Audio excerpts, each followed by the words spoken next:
Hello and welcome back to the lead pile. Now in this video we're returning to our 6mm Napoleonics, and I must admit I'm not much of a Napoleonic wargamer, but it's quite easy to see why so many people really are. The miniatures are fantastic and the uniforms of the actual historical units and regiments are remarkable. They're like a fashion show. The colors are crazy, the detailing are crazy. So in this video, I've picked one in particular, and so we're going to say to hell with camouflage as we paint the bright yellow Neuchâtel battalion.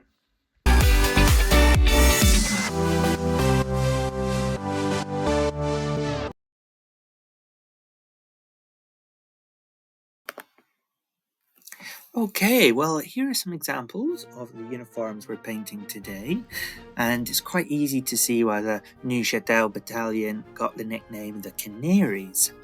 These bright yellow uniforms were in fact designed by the Prince of Neuchâtel, Berthier, one of Napoleon's marshals, and it's said that he was such an ugly chap that maybe the reason for such dazzlingly attractive uniforms was to draw attention away from his own face.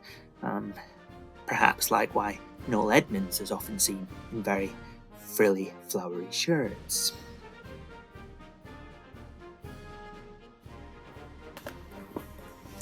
So to actually paint the model now is very easy. Now these are MDF models, so they're flat, so it's quite straightforward to paint on these models, but you kind of have to do the highlighting yourself because you can't rely on raised edges and detail for that. So what I've started with is painting the trousers with white scar. Once this is dried, maybe it requires a couple of coats. I then paint the jacket, the larger parts of the model first. And this is done with Everland Sunset. A base paint from Games Workshop gives a nice muted yellow, which I then highlight up with a Ural yellow later on, or just whatever bright yellow you want.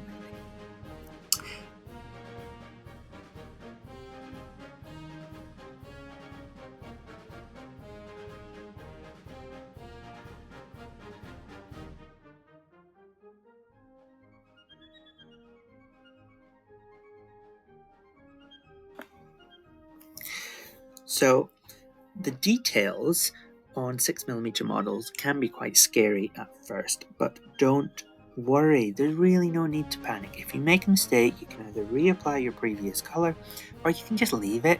I mean, they're 6mm models, no one's going to be able to tell when they're looking across a table. That and the fact that there's going to be hundreds on the table and they're going to be rows deep. I mean, if anyone's pointing out mistakes, then you can tell them where to go. So what you want to do for this is I first do what I call blob painting, which is I get a blob of Kislev flesh, in this case any skin tone, and I just blob it on where I think the hands ought to be on the models, and then I put a slightly watered down blob on the face, maybe apply 2 coats to this, and I leave it. I don't put a wash on because I don't want to darken these things down. They're hard enough to see at 4 foot away on the table.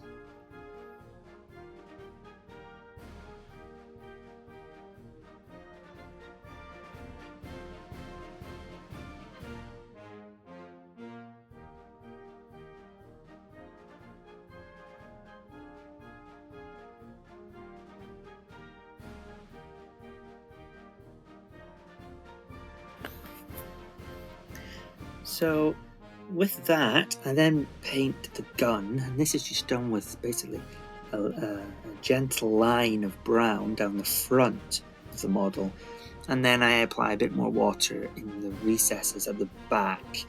I also paint the backpack again with the same brown. I mean, they're 6mm models. You can change the browns up if you want, but you don't need to. And then I paint the black of the headgear and the boots at the same time. Now on these models, the boots, you kind of just guesstimate where you want the boots to start and finish. And with that, it's then time for the details.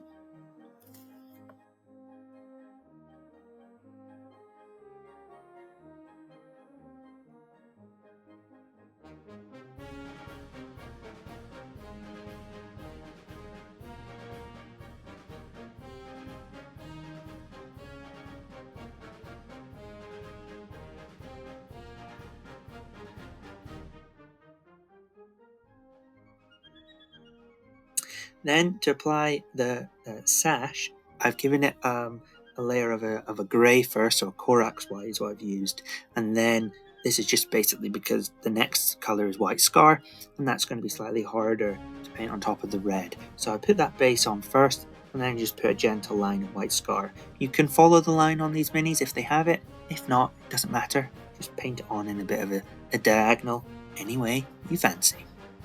Then I paint in the red. This is the next main part, and this is maybe the fiddly bit. For this, what you want to do is use again a base red, so a kind of mid-tone. I use Mephiston red in Games Workshop, and then that is highlighted up again with some like Flash Gits red or something like that, just a bright red. If you're not a Games Workshop painter, these paints will sound ridiculous, but other paints work as well. Paint is paint. So again with that, I'm just using, this is just a 1 series brush from ProArt. Nothing tiny I'm using here. I'm just gently tickling the top of the model here to get the paint to kind of sit evenly on these flat surfaces.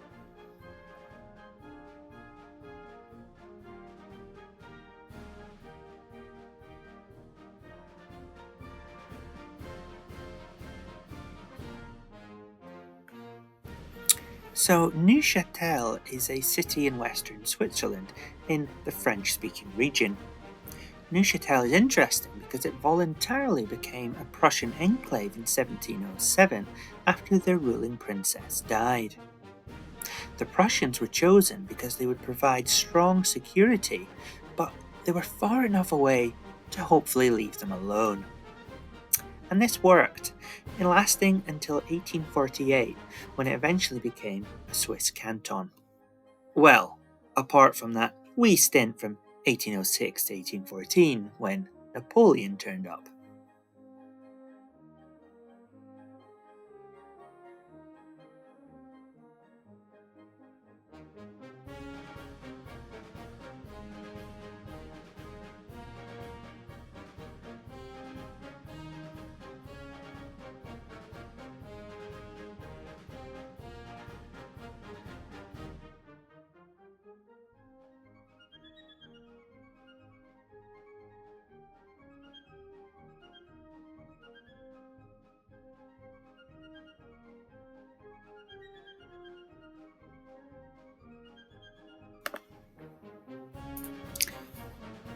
Neuchâtel was incorporated into the French Empire after being ceded by Prussia in exchange for Hanover. French Marshal Berthier was declared Prince of the Territory by Napoleon, and the region would then go on to supply a battalion to the French army, giving them the name the Battalion de Prince de Neuchâtel. Initially posted to Le Havre to guard the navy, the battalion saw its first combat at the Battle of Wagram against the Austrians, before then being moved on to Spain in 1810, where they would fight in the Peninsular War, where they were predominantly tasked with counter-insurgency measures against Spanish guerrillas.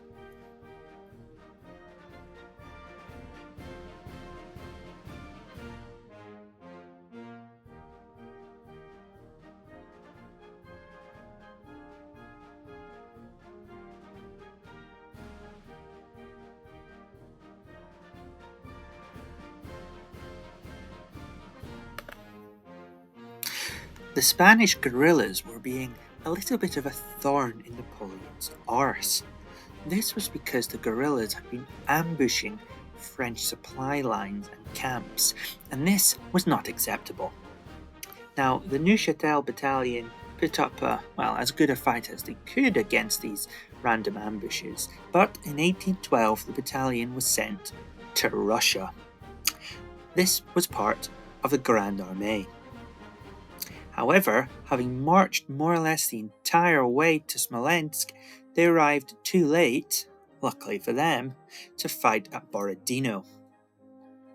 Although they only fought 2 battles as part of the Russian campaign at Krasno and Berezina, the battalion still suffered heavy losses to disease and the Russian cold, with only 8 out of 661 men surviving back to French territory.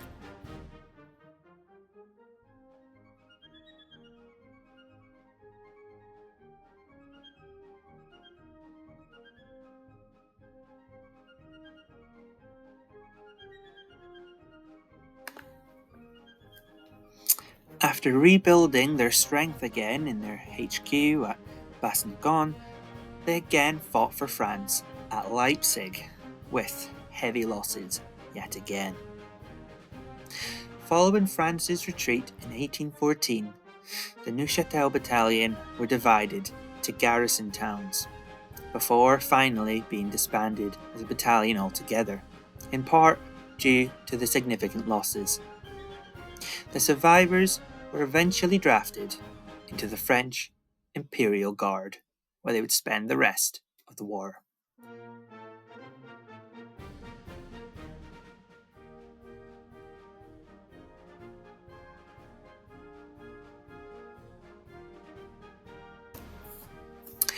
Well, I hope you've enjoyed this video. As I say, I'm not a Napoleonic buff. If I've got things wrong, or dare I say it, pronounce things with the wrong accent, especially the French, then don't hold it against me. Feel free to correct me in the comments. I enjoy painting these guys. It's definitely something a little bit unique with the bright yellow outfits. If you've painted some bizarre Napoleonic uniforms, please comment below, and I'll see you on the next one.